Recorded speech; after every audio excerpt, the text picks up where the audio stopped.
Kalau halal bihalal, kalau reuni nggak usah ngomongin pekerjaan. Bahkan kadang-kadang ada yang nggak mau datang gara-gara belum punya pasangan. Takut ditanya. Kemudian kapan gitu, udah umur 27, yang sudah nikah gitu, takut ditanya kapan punya momongan. Kalau ini tidak disikapi dengan bijak, maka tujuan yang mulia tadi menjadi sesuatu yang tidak baik.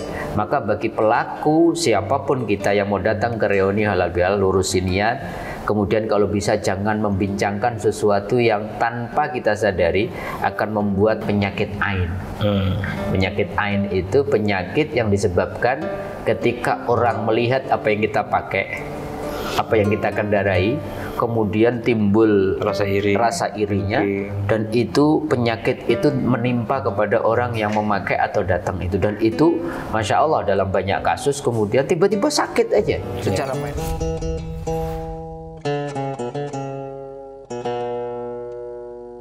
Assalamualaikum warahmatullahi wabarakatuh. Kita berjumpa kembali di channel Tauhid Cinta. Kali ini kita akan membahas sesuatu yang masih sampai saat ini dilakukan, yaitu halal bihalal di bulan Syawal khususnya ya. Tapi ada sesuatu yang miris di halal bihalal itu yang biasa kita sebut apa belakangan ini, flexing, pamer kekayaan, pamer jabatan. Sebagian orang gitu merasa tidak pede untuk hadir halal bihalal tertentu gitu, karena dia belum jadi apa-apa, belum ada achievement apa-apa yang dia dapat dari pekerjaannya, dari jabatannya segala macem, dan belum punya sesuatu yang dibanggakan lah untuk hadir di halal bihalal. Bukan cuma di halal bihalal sebenarnya, tapi juga reuni sekolah kah, reuni apapun itu kadang-kadang menjadi ajang flexing, ajang menunjukkan achievement, menunjukkan harta, tahta, dan lain sebagainya, dan menunjukkan kebahagiaan.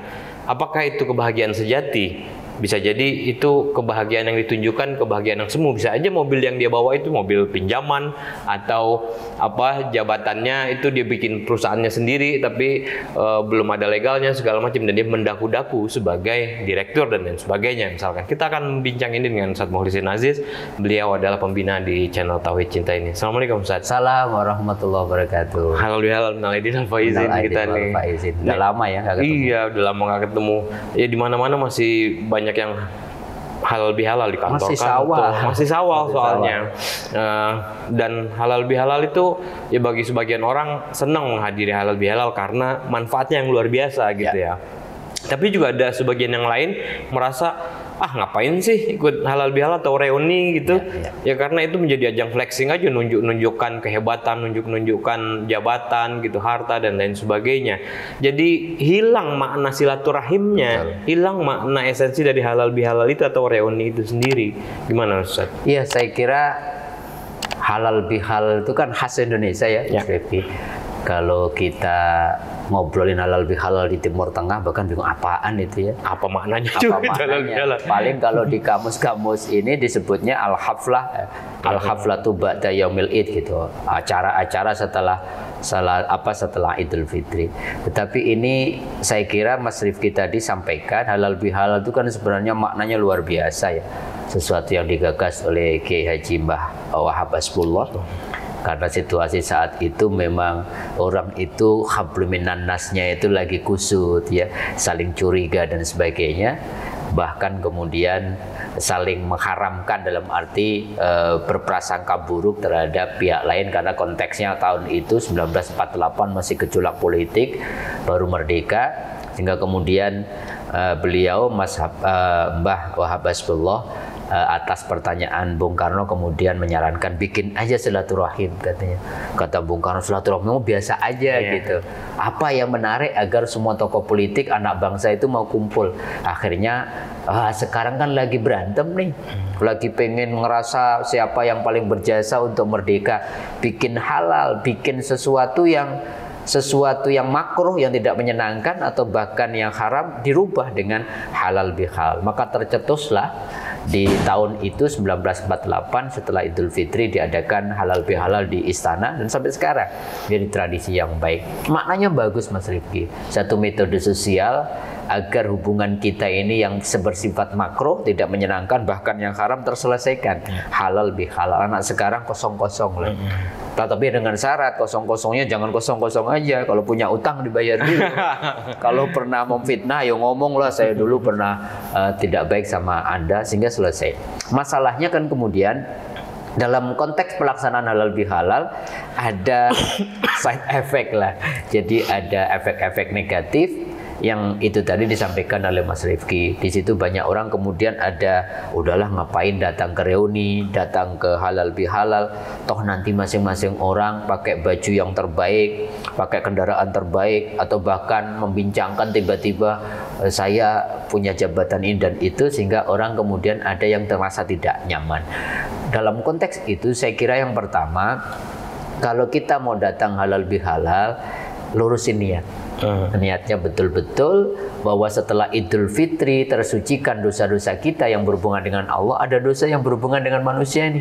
Kata Allah, aku tidak akan menghapus dosamu yang berhubungan dengan anak Adam sebelum kita dapat ridho, kan? Maka halal bihalal adalah sebuah metode agar kita bisa mohon maaf, dapat ridho, dan itu menyelesaikan persoalan kita yang bersifat kedoliman terhadap sesama manusia. Lurusin niat, ya Allah, saya pengen datang ke acara reuni, ke acara halal bihalal demi silaturahim. Kalau saya ada salah, saya akan minta maaf kepada saudara-saudaraku, teman-temanku. Biasanya kemudian halal bihalal satu kantor, satu anak keturunan Bani ini gitu, atau kemudian halal bihalal di kampus dan seterusnya. Sehingga kemudian kalau lurusnya niat ini terjaga, insya Allah hal-hal itu bisa dikesampingkan. Tetapi itu kan kenyataan yang nggak bisa ditolak. Lah bagaimana kemudian kita tetap bisa hadir dengan kelurusan niat tanpa terpengaruh sama hal-hal yang bersifat flexing tadi. Pada pihak yang flexing, mari kita berhusnudzon. Tetapi kemudian mari kita berhusnudzon, ya mereka pengen menunjukkan achievementnya, tetapi jaga juga niatnya. Jangan sampai orang kemudian mohon maaf merasa insecure gara-gara kita kemudian menampilkan sesuatu yang sesuatu yang bersifat duniawi. Maka banyak orang menyarankan kalau halal bihalal, kalau reuni nggak usah ngomongin pekerjaan, nggak usah ngomongin hal-hal yang berhubungan dengan yang namanya halal bihalal itu silaturahmi, ngomongin segala macam. Bahkan kadang-kadang ada yang nggak mau datang gara-gara belum punya pasangan. Takut ditanya kemudian kapan gitu, udah umur 27, yang sudah nikah gitu, takut ditanya kapan punya momongan, yang di satu ditanya kapan rumahnya di mana. Sehingga kemudian kalau ini tidak disikapi dengan bijak, maka tujuan yang mulia tadi menjadi sesuatu yang tidak baik. Maka bagi pelaku, siapapun kita yang mau datang ke reuni halal bihalal, lurusin niat. Kemudian kalau bisa jangan membincangkan sesuatu yang tanpa kita sadari akan membuat orang lain tidak nyaman dengan kehadiran kita, dengan omongan kita, dengan obrolan kita. Ada yang lebih penting, Mas Rifki. Di dalam konteks hadis Nabi ada yang namanya penyakit ain. Penyakit ain itu penyakit yang disebabkan ketika orang melihat apa yang kita pakai, apa yang kita kendarai, kemudian timbul rasa irinya, dan itu penyakit itu menimpa kepada orang yang memakai atau datang itu, dan itu Masya Allah dalam banyak kasus kemudian tiba-tiba sakit aja, secara medis tidak dideteksi bagaimana, dan kemudian beberapa solusinya waktu itu, maka orang yang kemudian punya rasa iri, marah gara-gara ngerasa insecure itu dianjurkan untuk datang kepada orang yang sakit tadi, dan kemudian air wudhunya kemudian ada yang mengatakan harus diminum sama orang itu atau dimandikan agar terhindar dari penyakit ain itu. Maka kata Rasulullah, bolehkah seseorang memakai baju baru? Bolehkah seseorang memakai kendaraan mewah? Bolehkah seseorang menempati rumah yang luar biasa hasil kerja kerasnya? Apakah itu termasuk flexing? Apakah itu termasuk sombong? Kira-kira jawaban Nabi apa, Mas Rifki? Ya, tahadus bin ni'mah. Kata Kanjeng Nabi, yang namanya sombong itu bukan itu. Rasulullah mengatakan, innallaha jamil wa yuhibbul jamal. Kalau engkau niatkan, engkau memakai sesuatu itu untuk bahwa mencontoh akhlaknya Nabi Allah, akhlaknya Allah gitu ya, bahwa Allah juga indah dan menyukai keindahan. Artinya apa? niat kita ketika pakai baju terbaik, merek terbaik, kendaraan terbaik gitu, itu jangan diniatkan untuk pamer. Kata Rasulullah, yang disebut sombong adalah orang yang merendahkan pihak lain dan yang menolak kebenaran yang hadir kepada dia. Jadi ya gimana ya? Memang saya sehari-hari pakai Alphard, kemudian datang ke reuni masa kemudian pakai angkot atau pakai, ya udahlah daripada nanti semuanya insecure, saya pakai Grab aja yang biasa. Ya nggak apa-apa pakai Alphard. Tapi kemudian jangan niatkan itu sebagai show force gitu ya, atau show tentang hal-hal yang sudah dicapai sehingga nanti flexing ain itu menjadi muncul. Kuncinya apa sebenarnya? Lagi-lagi adalah bahwa niat, dan kata Kanjeng Nabi, kalau engkau niatkan bahwa Allah juga suka keindahan, tetapi jangan pernah ketika engkau memakai Alphard terbesit dalam hatimu, yang lain kok mobilnya gitu-gitu aja ya, kok kemudian pekerjaannya nggak ada yang istimewa dan sebagainya dan sebagainya. Kalau ini semua pihak punya persepsi yang sama, jangan sampai gini maksud saya, jangan sampai halal bihalal ditiadakan, jangan sampai reuninya kemudian dibubarkan, nggak perlu ada reuni lagi gara-gara ada nanti orang yang kemudian membincangkan tentang ini. Artinya semuanya bisa di range ulang, disepakati, ada iyalah secara konvensional, yuk teman-teman kita ngumpul ya gitu, halal bihalal itu nggak usah ngomongin apa-apa, kumpul-kumpul, saling memaafkan. Jangan membincangkan, dikasihlah beberapa catatan. Jangan nanya sudah menikah atau belum. Jangan nanya sudah punya anak atau belum. Jangan nanya pekerjaannya apa. Sehingga kemudian dengan itu merasa orang-orang yang hadir itu antusias. Sehingga kemudian niat baik kita tidak ternodai dengan pamer, ria atau kesombongan kita. Iya, ini terkait dengan itu ya Pak Ustadz, cara beragama kita juga ya, gitu. Betul. Ya baik itu yang insecure maupun yang ingin show force, tadi ingin menunjukkan kehebatannya atau achievementnya segala macam. Itu kan melihat kesuksesan itu atau itu secara material, betul, gitu loh. Betul. Ya bahwa ya pencapaian tertinggi atau itu adalah materi gitu.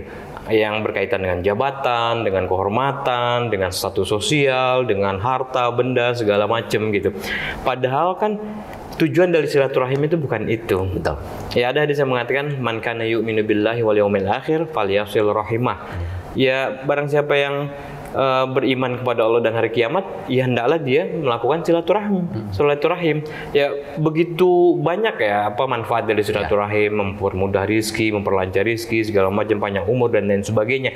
Jangan sampai manfaat-manfaat itu jadi hilang gara-gara cara beragama kita yang sangat material itu tadi gitu. Saya kira saya setuju ya. Artinya apa? Bahwa sesuatu yang baik ini jangan kemudian terkotori dalam tanda petik dengan hal-hal yang tadi cara pandang kita ngelihat kesuksesan itu kesuksesan yang bersifat duniawi.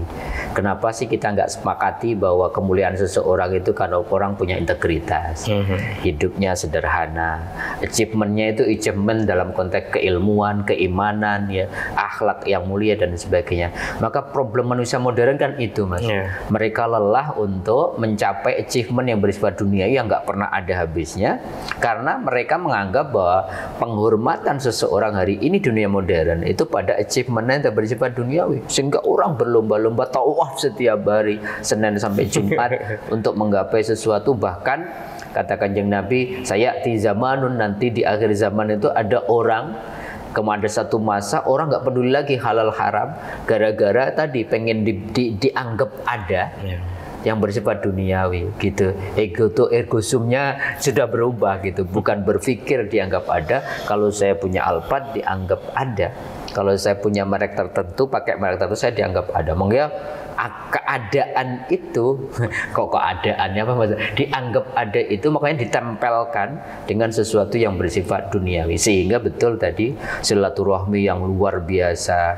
Allah mengatakan Anar Rahman wa khalaqtur rahim min ismi, saya ini Ar-Rahman, saya telah putuskan rahim itu sebagai namaku, maka barang siapa menyambungkan tali silaturahmi, saya akan sambungkan cintaku kepada barang siapa memutuskannya, maka dia akan juga aku putus diputuskan, bahkan la yadkhulul jannah qati'ur rahim kan, bahwa tidak akan pernah masuk surga orang yang memutuskan tali silaturahmi. Oleh karenanya saran saya Mas Rifki, silaturahmi itu harus dimaknai secara filosofis dan secara hakikat, bahwa yang namanya silaturahmi itu adalah sesuatu yang bersifat aktif dari seseorang untuk memberikan yang terbaik kepada siapapun yang dia temui. Itulah silaturahmi, dan inti ajaran Islam kan sebenarnya itu.